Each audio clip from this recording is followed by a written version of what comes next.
আসসালামু আলাইকুম ওয়া রাহমাতুল্লাহি তাআলা ওয়া বারাকাতুহু। কাছে দূরে দেশে প্রবাসে যে যেখান থেকে আপনারা আমাকে দেখছেন অথবা আমার কথা শুনছেন, আপনাদের সকলকে জানাচ্ছি আন্তরিক শুভেচ্ছা, প্রীতি, মোবারকবাদ। সুপ্রিয় দর্শক শ্রোতা, এই মুহূর্তে নোয়াখালী জেলার চৌমুহনী পৌরসভা থেকে আপনাদের সাথে কথা বলছি আমি রাহাত ফয়সাল। আশা করছি আপনারা সকলে ভালো আছেন।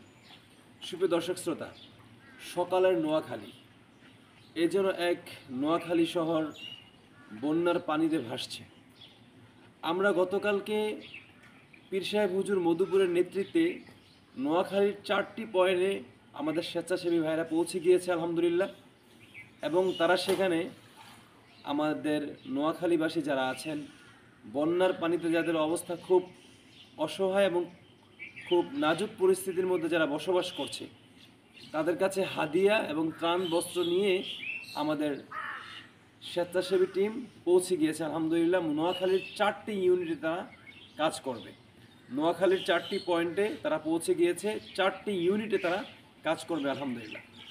আমি আপনাদেরকে দেখানোর চেষ্টা করতেছি, আমি যেখানে দাঁড়িয়ে আছি পাশে হচ্ছে মসজিদ। মসজিদের নিচতলা যেটা আছে এটা পানিতে ডুবে গিয়েছিল। নিচতলার মধ্যে নামাজ পড়ার মতো কোনো ব্যবস্থা নাই। মসজিদের দোতলা নামাজ পড়তে হয়, এবং এই জায়গার মধ্যে কোনো অজু অথবা ইস্তেঞ্জা আপনার যে জরুরত রয়েছে মসজিদের নিচতলা আপনি করতে পারবেন না। কারণ হচ্ছে মসজিদের নিচতলায় যে ব্যবস্থাপনাগুলো ছিল এগুলো বন্যার পানিতে এখন ভাসছে। আপনাকে যদি নামাজ পড়তে হয়, অজু করতে হয়, হয়তো পানি এই রাস্তা থেকে পানি নিয়ে আপনাকে সেখানে গিয়ে অজু করতে হবে, আর অথবা এই রাস্তা থেকে পানি অজু করে আপনাকে নামাজ পড়তে হবে। এরপরে আমরা যেখানে রাত্রে ঘুমাচ্ছি বা সারাদিন যেখানে ছিলাম একটি মাদ্রাসা, সেই মাদ্রাসাটাও বন্যার পানিতে ভাসছে। এই জায়গার মধ্যে দেখুন যে সমস্ত দোকানপাটগুলো আছে, আমি যেখানে দাঁড়িয়ে কথা বলতেছি এটা হচ্ছে মেন রোড। এই মেন রোড দিয়ে মানুষ যাতায়াত করে, সকালবেলা অনেকে কাজে যাচ্ছে, আপনারা দেখতে পাচ্ছেন। এই যে দোকানপাট, এই দোকানপাটগুলো একরকম বলতে পারেন যে বন্যার পানিতে একদম পুরা নাজেহাল পরিস্থিতি, দোকানের ভিতরেও পানি চলে গেছে। গতকালকে আপনাদেরকে আপডেট দেওয়ার চেষ্টা করেছি। এই যে পরিবারগুলো, এই পরিবারগুলো অনেকে নিজের ভিটা, নিজের ঘর বাড়ি ছেড়ে আপনার আশ্রয় নিয়েছে 1 কিলোমিটার 2 কিলোমিটার দূরে দূরে বড় বড় বিল্ডিংয়ে। সেই জায়গার মধ্যেও আমাদের স্বেচ্ছাসেবী ভাইরা চলে গিয়েছেন, পৌঁছে গিয়েছেন আলহামদুলিল্লাহ তাদেরকে সহযোগিতা করার জন্য।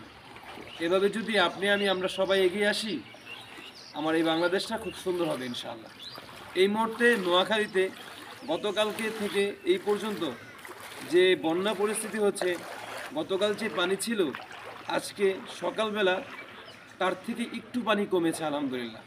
আশা করি পরিস্থিতি আর পরিবেশ, বৃষ্টি যদি না হয়, এভাবে যদি থাকে, ইনশাআল্লাহ পানি কমতে কমতে একটা স্বাভাবিক পরিস্থিতির মধ্যে নোয়াখালীবাসী বসবাস করতে পারবে ইনশাআল্লাহ।